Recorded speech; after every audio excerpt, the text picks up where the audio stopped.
Tatsalach, everybody. It's so good to see you here. Welcome. We are going to get started in a few minutes. Hello, Terry. Looks like students are coming in. Students and members of our community are coming in. I hear a little echo. Is that just me? No, it was, everybody needs to keep their microphones off, so otherwise they'll hear the reverb of you speaking when not talking.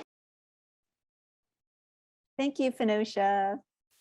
I just dropped in the website for Seneca filmmaker Terry Jones. If anyone wants to take a look at that while we're waiting for everyone to file in Berkeley time, we will start a couple minutes early. I have a few announcements and then we'll get rolling because we want to maximize our time. Also, there is a recording in progress, so you might want to all keep your mics off and also your cameras off if you wish.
Tatsalach Oi Kaloma Wenakisa Beth Piatot. My name is Beth Piatot, and I am the director of the Arts Research Center at UC Berkeley, which is hosting our amazing conversation with Seneca filmmaker Terry Jones. We welcome everyone as they are coming in. I would just like to ask everyone to mute yourselves as you come in, and also you may wish to keep your cameras off because we will be filming this. We are recording this so that folks who weren't able to make it today can still benefit from learning about the art and perspectives of Terry Jones. I just have a couple of announcements before we get starting at Berkeley time. One of them is I want to encourage everybody who's interested in Native American arts to mark your calendars. Jake Skeets, the Dene poet, will be with us here on campus tomorrow. Jake Skeets will be reading at 12:10 at noon for lunch poems in Morrison Library. In the afternoon at 4 p.m., Jake will be giving a craft talk. So especially encourage you who are writers and creatives to come and hear Jake Skeets talk about craft. That will be at 4 o'clock tomorrow in the Mod 5 room, 315 Wheeler Hall. So please mark your calendars for that. I wanted to say that this talk beautifully coincides with our class conversation about story. And so we'll be getting to hear how contemporary Indigenous artists draw a conceptualized story and use various media to tell stories. And I think that Terry Jones is one of the most exciting and most innovative storytellers that we have the good fortune to have among us. So I'm very excited that Terry could join us here.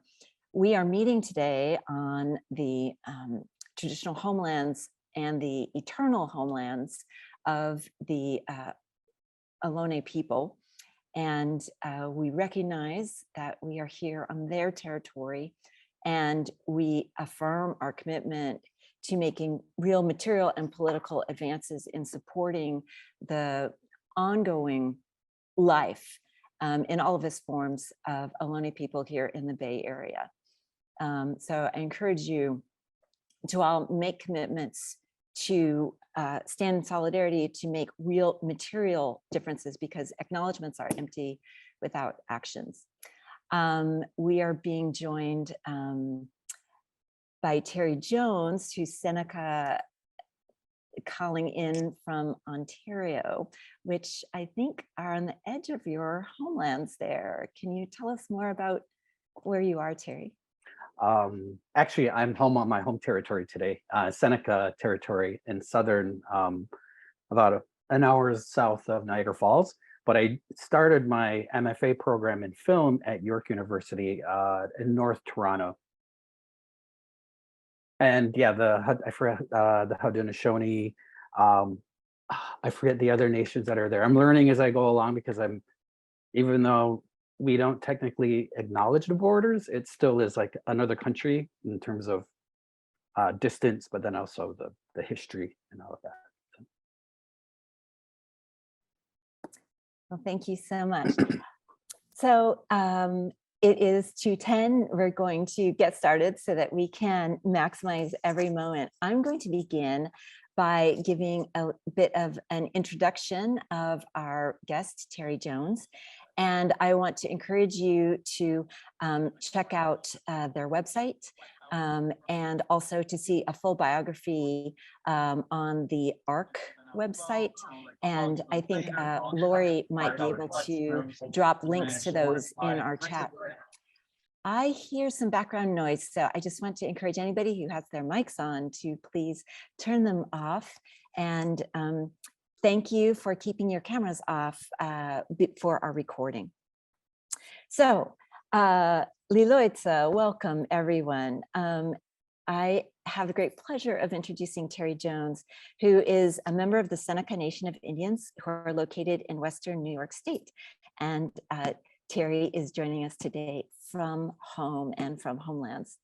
Terry has a passion for sharing his Haudenosaunee history and culture through his film works, and founded the upstart Independent Indigenous media production company, TornJersey Media. And you'll be able to see the link in the chat. And Terry is currently pursuing his MFA at York University in Toronto, Ontario. This is really fascinating that Terry is just last month, starting an MFA, because Terry is already a very accomplished filmmaker. Terry's short films, many co-directed with Indian filmmaker Govind Deecee, have found success on the film festival circuit worldwide. So standouts include Soup for My Brother, and that was a link that was circulated to many of you. So I hope you had a chance to see that beautiful 10-minute film, which was named Best Documentary at the 2016 Liverpool International Film Festival in the UK, as well as Give and Take, which was also co-directed with Deecee, winning the Emerging Filmmaker at the 2015 LA Skins Fest in Los Angeles. Scarlett, a short experimental film co-directed with Deecee and Akshay Raheja, was produced while studying 35mm film production at the FAMU Film School in the Czech Republic, and was awarded special mention at the 2016 Arte Nonstop Film Festival in Buenos Aires, Argentina. So you see the global scope of Terry Jones' work.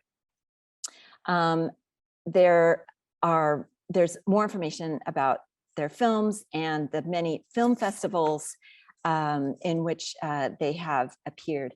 I just wanted to mention that Terry is also the curator and host of the Haudenosaunee Micro Short Film Program, which screened at the Birchfield Penny Art Center in Buffalo, New York last month. And that brought together 14 micro short films by Haudenosaunee filmmakers. So incredible concentration of Haudenosaunee filmmakers there.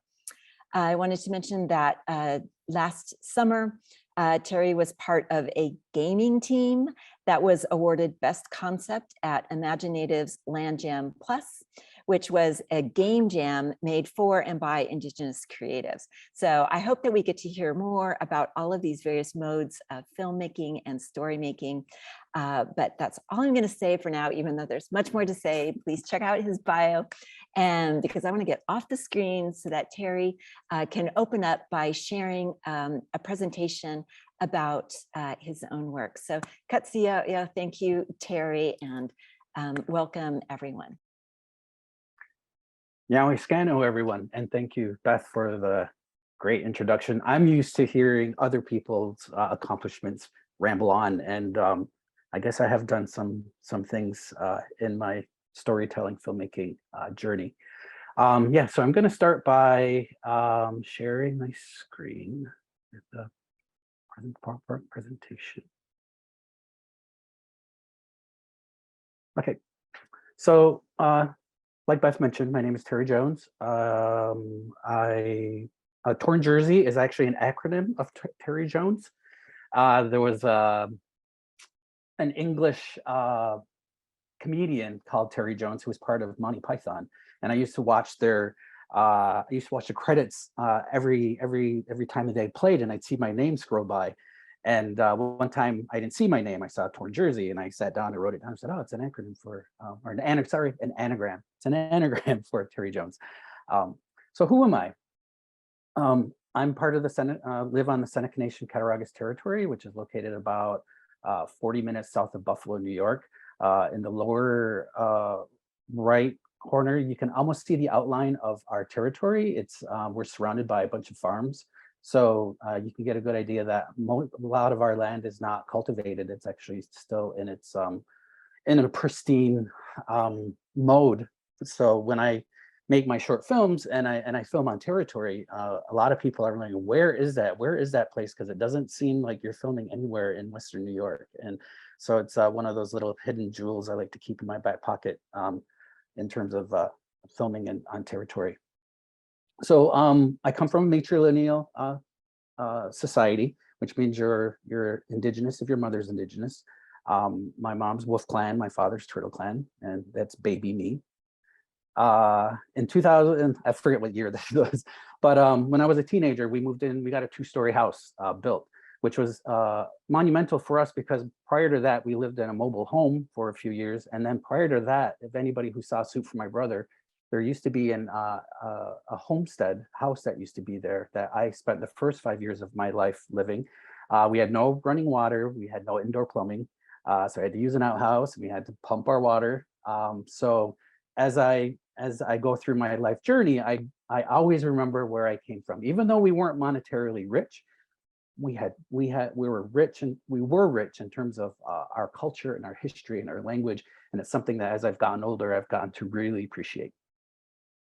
So one of my first influences was a summer program that they had when I was about 14. They introduced us to darkroom photography, and we became cub reporters. And during the summer, we ran around getting lacrosse scores. A new bridge was going up. I forgot, we were just interviewing the community at large and then putting it into a newspaper called the Reservation Times. And it was about that time when I realized the power of even the still image, because I would look at images from Native American photos taken 100 years ago, and like there's no sound, there's no color. So in my mind I kept wondering, what would they say, what did they sound like, what did the colors look like? So that was sort of my first idea that of getting into photography, and then eventually got into filmmaking. I do want to share one thing in terms of my upbringing here on the territory. This is my statement of interest that I submitted to graduate school. And in it, I say, in my short experimental film, Untitled and Unlabeled, I revealed that I was different. Not so much because I felt different, but because I was told I was different. Being accused of thinking or acting a certain way on purpose was confusing and hurtful for a first grader who was bussed in from the Indian reservation to a nearby white school. My love of everything academic and artistic clashed with both the conventions and the norms of my Seneca Haudenosaunee upbringing, and that with the expectations from those in the dominant culture. All attempts to be myself and to fit in were futile for a future gay, left-handed Haudenosaunee film artist who perceived the two worlds of my home reservation and the outside world differently. So I really wanted to, when I applied to grad school, I really wanted them to get a sense of where I was coming from. And it is hurtful to be told when you don't feel different, but you're told you're different. And I think sometimes with storytelling, and especially with my film Untitled Unlabeled, which will be screening online. I'm going to send Beth or Lori the link, and I think from October 20th to the 30th, it's going to be streaming online as part of an imaginative program. Let's see. So, high school. I graduated high school a year early. I was always fascinated with New York City. Tried to get my business degree at Pace University. Spent a number of years working corporate jobs, exchanging my time and efforts for money, but I never really felt creatively challenged. Art, photography, and film always had interested me, so I just kind of put those on the back burner. I lived in the East Village, and one of my last corporate jobs I had was working at Ford World Financial Center.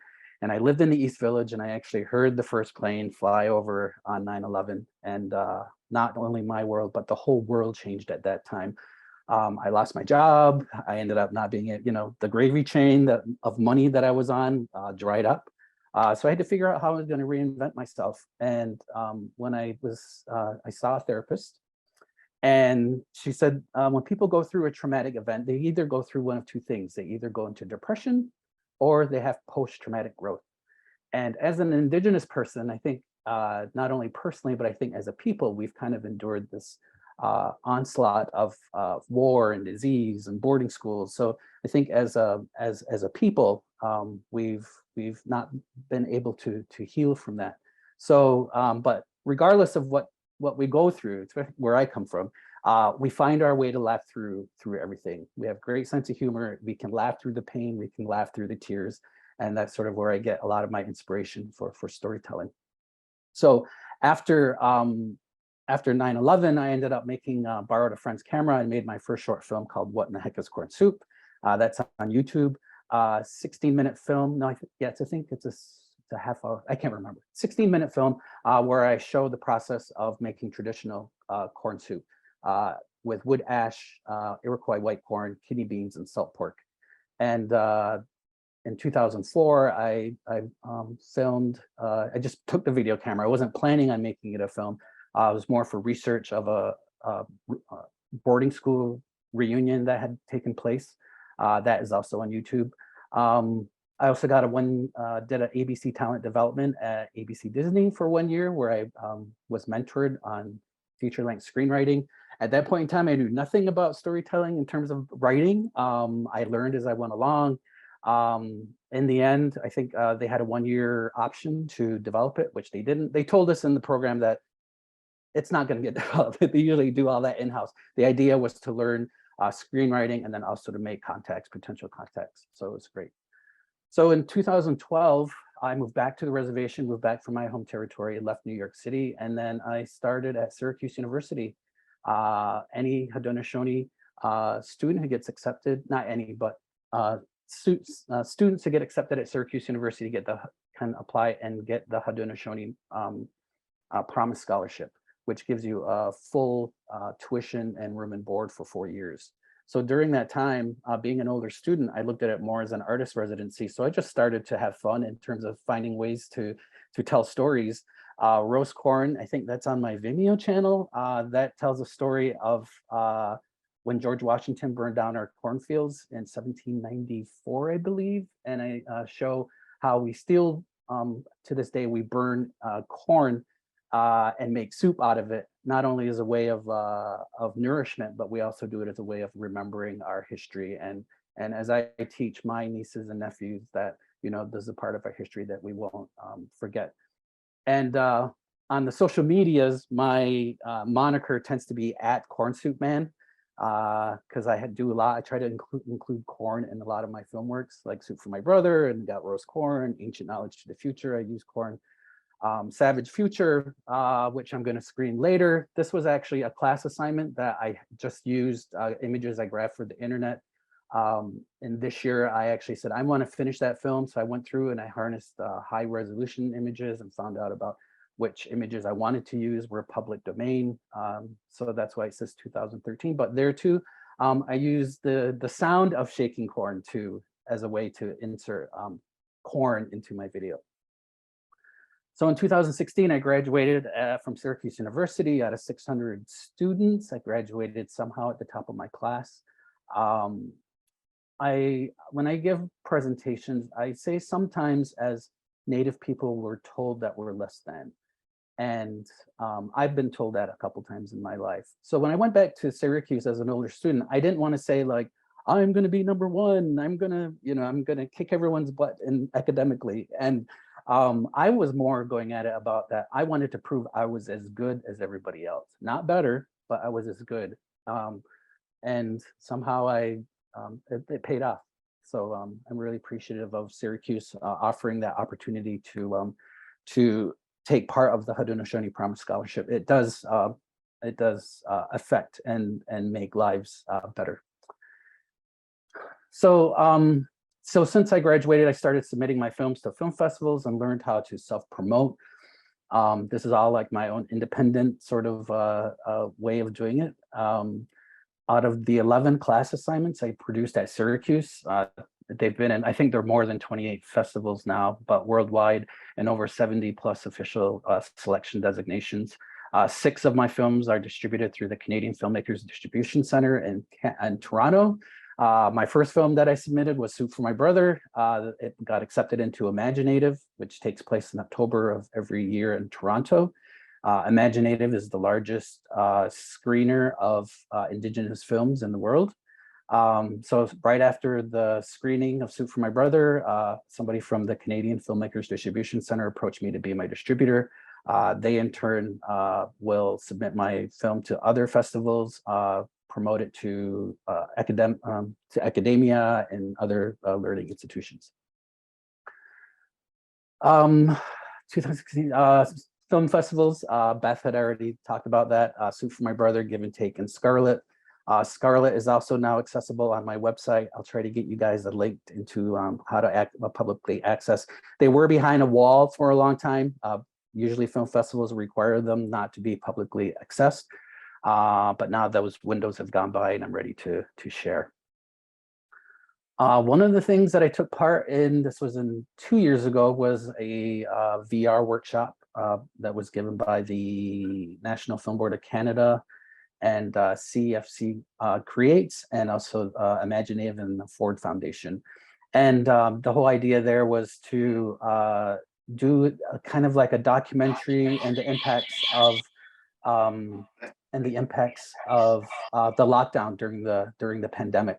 So my whole idea was using my father as a subject, was to do this board game where the user using the goggles will spin a wheel and you'll visit the certain rooms of his life. And here, this is when I talked about the house earlier that I lived in for 5 years, this is sort of, well, it doesn't look like this, but this is a representation of that. And through it, you can pick up different objects in the room, and you can learn more things about my dad.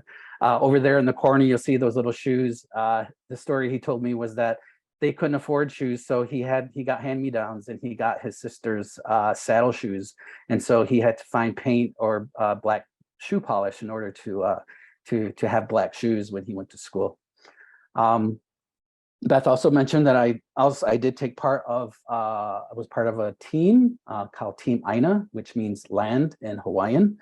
We were trying to come up with an idea, and in terms of like, we just met each other that like Thursday, and it was done on Sunday. And he said, well, what's the idea? So my father and I love to play Zelda. We were big Zelda freaks. And so I said, why don't we indigenize the game Zelda? So the whole idea was that Aina, the lead character, lives in an indigenous community, like Link does in the game. So the player will be able to go around and learn about that particular, this is Hawaiian motif, so the Hawaiian culture and language and history.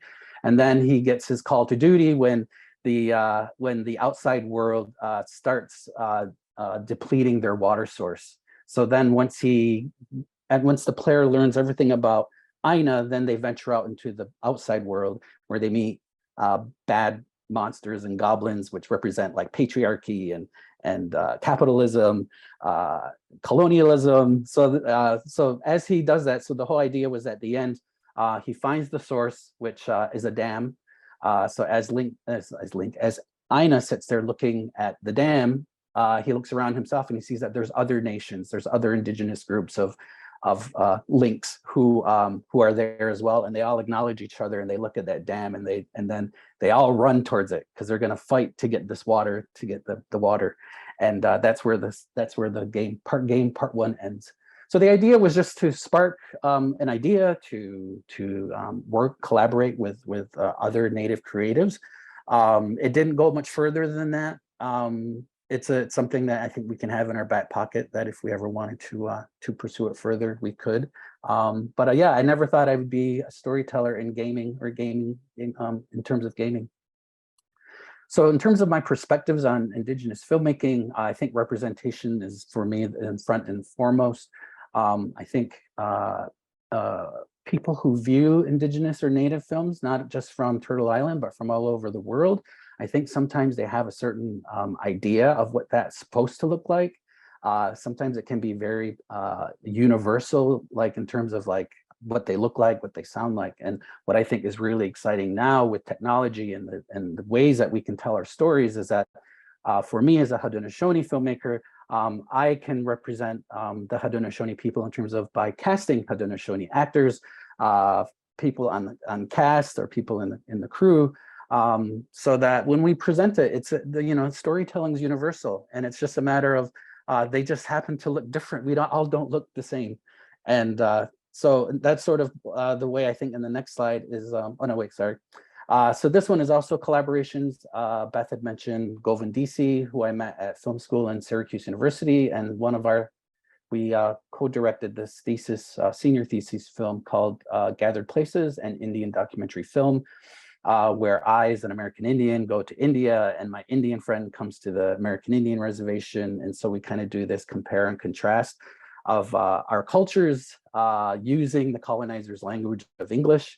And I can possibly give a link to this as well. I'm about ready to release this as well. It's been sitting on my Vimeo for a while. Mentioned before also that I'm the curator and host of the Haudenosaunee Micro Short Film Program. I just do an open call. People send me their films, and then I put them together in a way that that plays really well.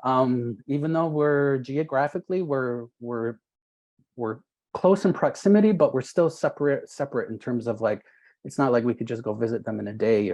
The Mohawks near Montreal, and where the Senecas were near Buffalo. But the whole thing that I took away from it is that even though we don't know each other, there's a certain common thread that in all these stories. They look similar. They look like cousins. I don't know. It's just such a weird. It's not a weird. It's such a great, rewarding experience to be able to do this. And the nice thing with this is that I was approached by Spark Filmmakers Collaborative and the Native Spirit Festival to curate this, and I was wasn't really into it at first because I'm like, I don't know if I can curate, but they said we're really adamant about paying screening fees. So I was like, you got me there. And that was one of the things that we do. A lot of people don't know this, but a lot of film festivals, they don't pay screening fees to filmmakers. You sometimes pay a fee to get to even to be considered, and then once you're selected, you tend to not get a screening fee. So we wanted to change that, and we were able to. We presented that last year at the Birchfield Penny at the Buff State University. The CEO of the casino, of the Seneca Nation Casino, came, and he was blown away by our program. He goes, we want to bring that there. So in November last year, we had a big screening there. The filmmakers all got to meet for the first time, and sometimes that's the great thing, because sometimes as storytellers, and we're here on our particular territories, we're all kind of spinning around in our own universe, and this was a great way for us to kind of like have our antennas like talk to each other, because we all understand it can sometimes be a lonely and daunting task to do that, to take on, but it's all worth it in the end. I believe. So challenges, funding for independent Indigenous filmmaking. It's hard. I know there are some sources out there. Canada seems to have a lot of, they fund the arts better than the States. And that's what I'm hoping at some point in time, there'll be more arts funding for not just Indigenous filmmakers, but the arts in general. I feel very lucky that my films have played in places outside of Turtle Island. I don't have any magic formula. It just sort of, I feel like it just sort of happened. But for most Indigenous filmmakers, finding distribution opportunities is hard, is difficult. Yeah, and breaking the film norms of Indigenous storytelling. That sounds like a Beth question. Maybe I'll think about that. I know I put it down there for a reason. I'll talk about that later. And then defying or reinforcing stereotypes. And again, that reverts back to if I tell you a good story and they have good characters, I'm either by being authentic to the story, I'm defying the stereotypes. But sometimes there are things in there that we do. Some stereotypes are true, and sometimes they are there. And like fry bread, you know, we eat fry bread. So if I put that in my film or it's in my doc, you know, it's like, am I reinforcing the stereotype? So it's those sort of things. I'm not saying they're right or wrong. Those are the things that I'm conscious about when I make films. The future, right now I'm at MFA, doing my MFA in film at York University in Toronto. Really happy about that. Have 18 cohorts who we're all making our own different films. We're very international. I'm one of 2 Indigenous students in the film program for MFA. And I'm looking forward to working on my senior thesis, which is called Osno. I had planned on making this before I applied to grad school, but Osno means bark in Seneca. And what it is a narrative. It's an adaptation of a story my father told in, for those of you who saw it, Soup for My Brother. Also, I'm going to have Lori. I sent Lori a link, I think yesterday, where it is publicly accessible on pbs.org. You can see it for free. But in that film, my dad talks about how he stole his grandfather's butcher knife, him and his brother, and they broke it and they stabbed it into a tree. And then 57 years later, they went to visit it. So I'm making a short narrative film based on that, about a 12-year-old boy who steals his grandfather's butcher knife. The grandfather is really trying hard to pass on custom and tradition forward. And the boy, because this takes place in the 50s, is so preoccupied with World War II, with guns and planes and war, that one, he's too young, and two, he's not, at that point in time, he's not able to appreciate what the grandfather's trying to do. So that's where the conflict comes in. And yeah, I can't wait. The script's already made. It's already translated into Seneca. I just have to put the wheels in motion. So I'm looking forward to doing that. Later on, we're going to screen my film, Savage Future. It's 3 minutes long. It's an experimental film where I use Iroquois white corn. I shake it, and then I put it on a timeline, and then I edit to the beats. It's starting to get a good run at the film festivals. Usually when I start with a film like this, I have seen it. And then when I'm done and I go, Terry, what did you do? You know, and it's usually on that is when I feel like I know I pushed myself and I don't know how it's going to be received. So I send it to people that I trust, and they said it's powerful, it's compelling, very simple, 10 images at most, and just very simple words and the sound design. And it's going to play on Friday at the Buffalo International Film Festival. It's playing at First Nations Film Festival in Chicago. It's going to be in Denver, someplace else I can't name right now, but maybe later. And that's it. I'm going to stop sharing my screen. Oh, Kutsi, yo, Terry.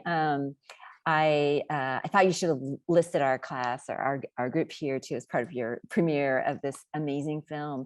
Mm-hmm. We are going to see it in just a couple minutes. Thank you for that incredibly rich presentation. There's so many things I want to pick up on.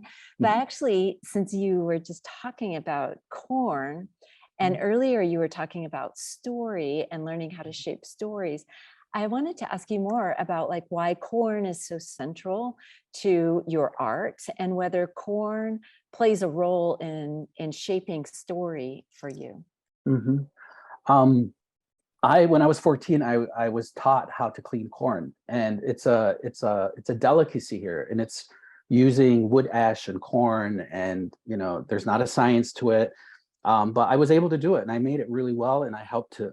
My mother and I used to sell it to help make ends meet, but then come to find out, my birthday is in the middle of May, is May 15th, and Iroquois white corn is planted in the middle of May, around May 15th. So I don't know if I'm just destined to have this affinity for corn, but I don't know. It's just something that's really ingrained in our household and our community, and Haudenosaunee is corn, and I'm not sure why I include it. I think it's just really interesting. Yeah, like I said, the way that I've used it in Empire State, my dad's he's playing this character where he's watching the Iraq war happen. And in the beginning, all you hear is sounds like thunder, and my dad's taking corn off the cob and it's dropping down into his lap. And then it the sound transitions into bombs being dropped. So it's just sort of like using it as a I don't know, as some kind of metaphor. Yeah, it does seem like it often has a storytelling device, but it's also, well, I just want to shift for just a minute to talk about corn soup for my brother and the way corn was so central as part of this intimate family that's gathered at the table there. One of the things I found so beautiful about the construction of the film, it was very simple in terms of plot. Here is a person making corn soup, but having the layering of time and generations and this expression of kinship and family and ongoingness all come out as the Thanksgiving speech is addressed. The Thanksgiving address is being read from the recording, and then the soup is cooking, and there are all these memories, but there's just such tenderness and care in the expression of that connection for the brother. So I was just wondering, could you tell us more about what you're thinking about layering those pieces together? Yeah, that actually came out of a class assignment, documentary class on process. There's another film, I think it's on my YouTube channel, it's on Vimeo, called Ashes to Ashes. And in there, what I presented was my dad going to the farmer, driving to the farmer, stopping at his brother's house to pick up some firewood. He mentions his brother briefly, and then he comes back home to our house and he starts a fire, and he's with his dog, and he's roasting the corn, and he's eating it, the dog's eating it. And then he vacuum packs it and puts it into the freezer. Well, when I presented it to class, my professor at Syracuse, Michio Suki, he said, "That's interesting." He goes, "But the relationship between your father and his brother is really interesting. Maybe you should explore that." And so I started this collaboration with my father, and he's the one who told me the story, and I don't know, it just sort of happened, and I'm like, well, let's take the camera, let's go up there, let's commemorate his 1 year passing, let's and then the hard part with that was in general, indigenous people in my community, is the elders, they don't want to be recorded, so I had to make a compromise with my dad. I did do a sketch where he actually talks to the camera and talks on camera, but I said, well, why don't we do this story and we'll just have you narrate it, so that way it doesn't seem as daunting. So he helped me write the narration, and I helped him with the narration, and then he goes, I wouldn't say it like that, I would say it like this. But for the most part, I think for us, what was magical about it is that he's on his homestead. He was born on that land. I grew up my first 5 years in that land. His brother had it before he passed away. And it's all about memory and about time, and the corn soup is definitely something that plays a big part in our culture, not just for subsistence, but also for ceremonies, for recognition as a treat, as a delicacy sometimes.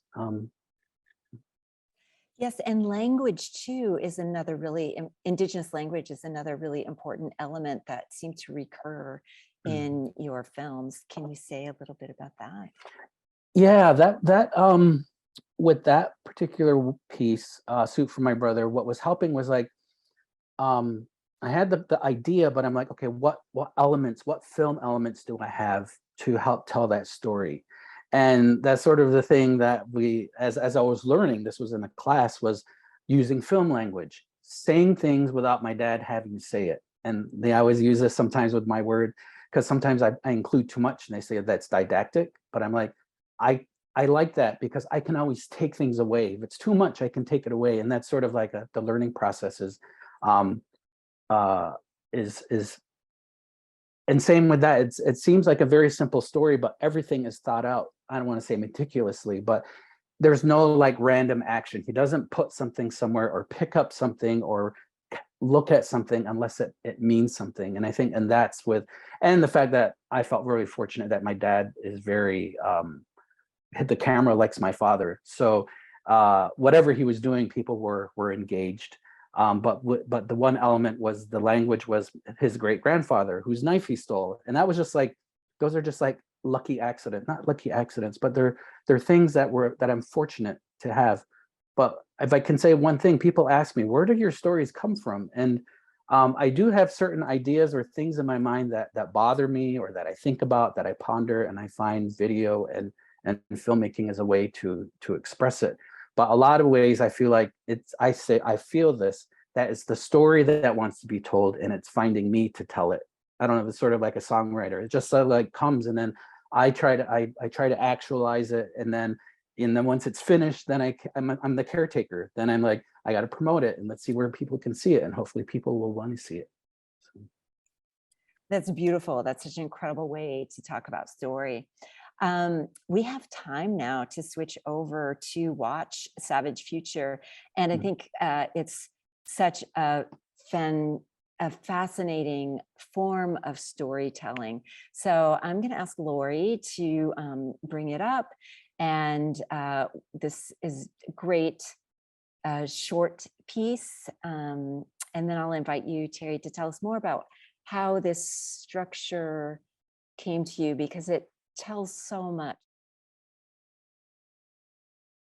I actually feel a little choked up and a little difficult to reassemble myself after watching that, even though I've seen the film before.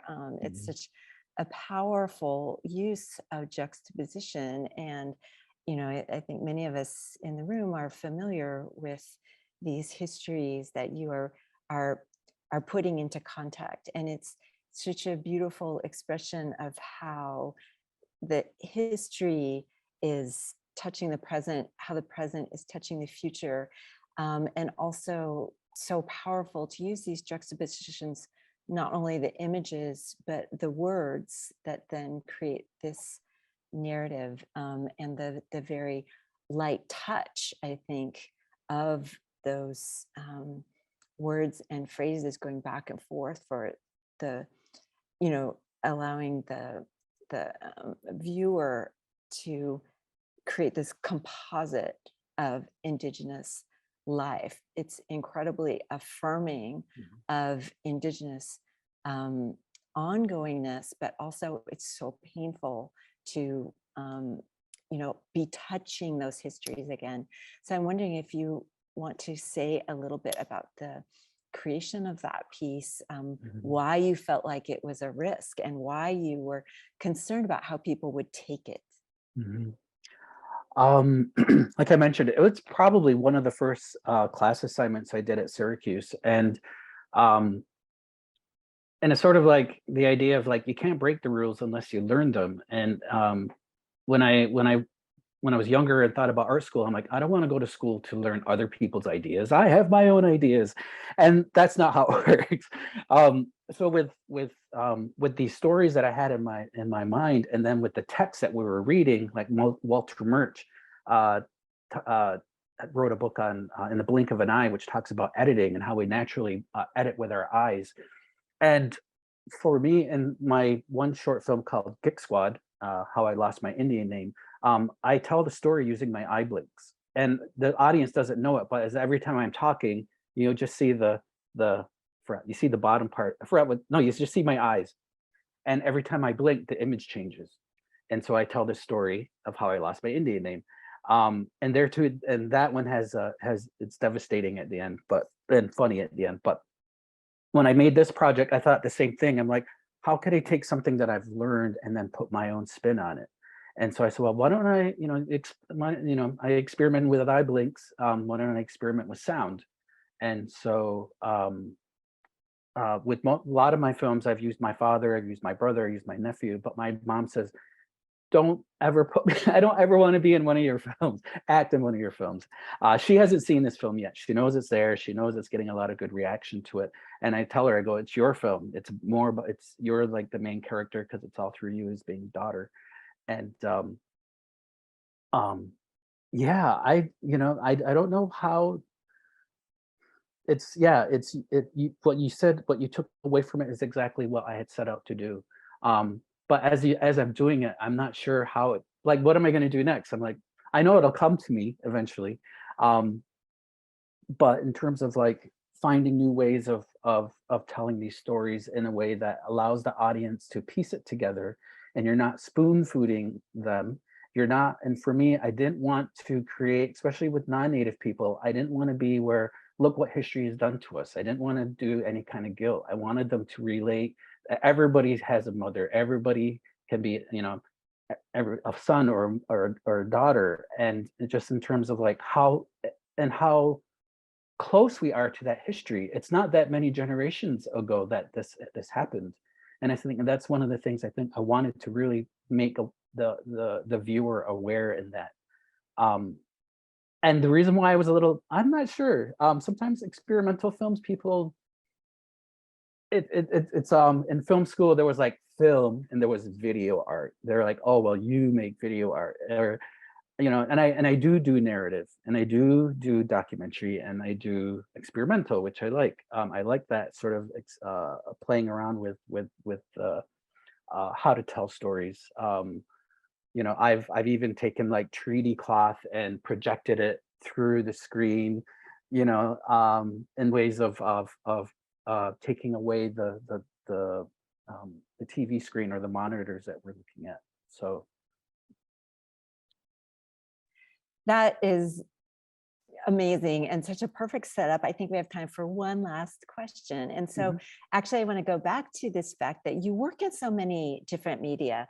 I mean, when I met you this last summer, you were doing stage stuff and leading a video thing. And then you did this virtual, these virtual reality projects and the video games and everything.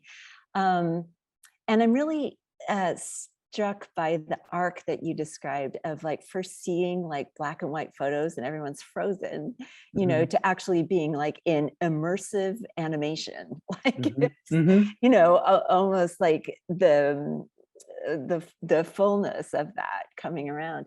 And so I'm wondering, when you look at all of these different ways that you were involved in media and storytelling, is there a constant that you see, or is there sort of one core thing that even these different media sort of operate around? With these ideas, with these stories, my whole thing is the feeling I'm feeling inside is, put it this way, the only way to really experience what we all go through individually is to be yourself.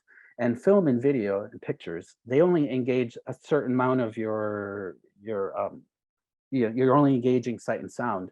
And it'll never feel like an authentic moment, because you can't feel it, you can't taste what is there, you can't smell it.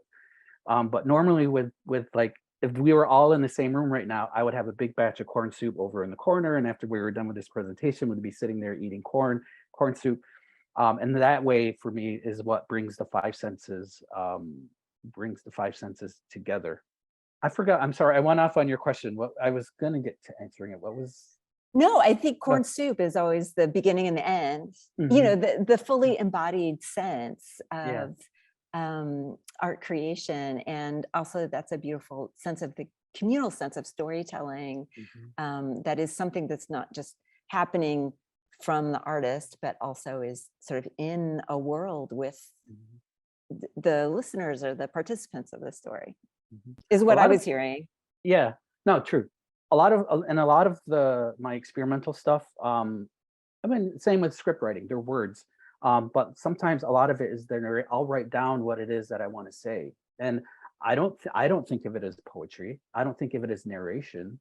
I don't know what it is. And then it's a matter of me finding the visuals that will complement it. And not just the visuals, but how I utilize those visuals in ways. And I'd like to think that it comes to me in an organic way. I don't feel like I'm forcing it. I don't feel like I'm trying to, I'm like, oh, I got this great way of telling a story. I don't have the story yet, but I can, I'm coming about it more of an authentic way. And the greatest thing that I feel when people watch my work is they get a sense of who I am. And that's the sort of the sense of authenticity that I bring to my work. And I feel very appreciative of it. I feel like it's a gift. Yeah, there's a certain amount of knowledge and training that you can get to do that. But since my time I've left Syracuse 6 years ago and going through the film festivals and seeing how my films are being digested, I've learned into understanding that I do have that the voice that I heard as a student, undergrad student, is good for me, and that I own my voice. I own how I approach storytelling, regardless of what medium it's in. And now that I'm here I am at York tomorrow, but as I'm in grad school, as a people, I don't feel like we ever stop learning. And so this is the next step for me, is because I don't feel like there's so much in film that I don't know.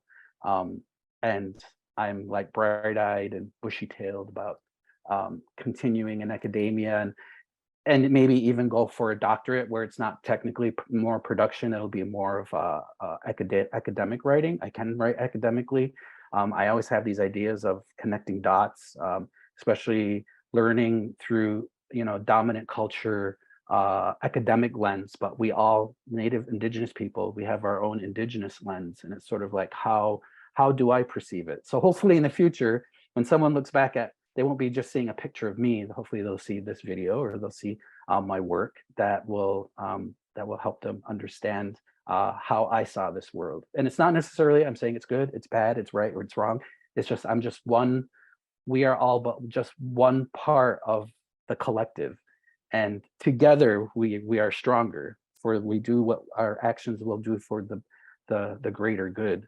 And that's my sort of motivating force for doing this. And I feel very I've been so far, I have been in academia since I've been back. I've been really embraced, and I'm really appreciative of it. And likewise with you, there's this chance meeting that I met you and I told you what I was doing, and I'm very appreciative that I was here today. Yes, and we are all so blessed to get to engage your work. And thank you so much for this hour. I encourage everybody to turn on your cameras for a second and wave or clap or send lots of love to Terry with emojis or whatever it is. Thank you so much. This is wonderful. So thank you. Thank you. Bye, everybody. Thank you so much. Welcome. Yeah, thank you. This was very interesting. I appreciate it. You're welcome. You're welcome. Oh, I'll try to get. Oh, you're welcome. Hi, I see you.